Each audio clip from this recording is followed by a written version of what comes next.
L'Empire du Mali, il avait été fondé par Soundiata Keïta. L'Empire du Mali avait un État fédéral très organisé avec un parlement, s'imagine, dans les années 1200, un parlement. En Europe, on va juste attendre 6 ou 7 siècles pour arriver à cette chose-là. Et l'État était très organisé, avec une armée, avec un système d'enseignement, avec un trésor public. Il organisait l'extraction et la vente de l'or. Il développait l'agriculture, coton, arachide. Il y avait des centres universitaires extrêmement célèbres à Tombouctou, à Géné ou à Ségou.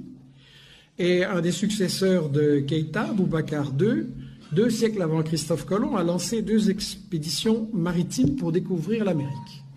Donc, pour des gens qui ne sont jamais entrés dans l'histoire, c'est pas mal. Et en fait, ce qui est intéressant, c'est que donc, il y avait toute une économie en Afrique et au Mali. Il y avait une économie avec un commerce, des caravanes qui remontaient de la Gambie, de l'ouest de l'Afrique jusqu'à la Méditerranée. C'était effectivement contrôlé, organisé par les Touaregs. C'était un commerce extrêmement prospère. Et quand le colonisateur français est arrivé là, intéressé par les matières premières, qu'est-ce qu'il a fait? Il a totalement disloqué, brisé ce commerce.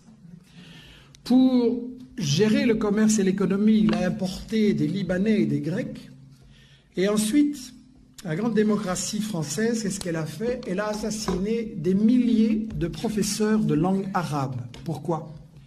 Parce que ce commerce entre toutes ces régions et tous ces pays, quand vous faites du commerce, vous avez besoin d'une langue que tout le monde comprend.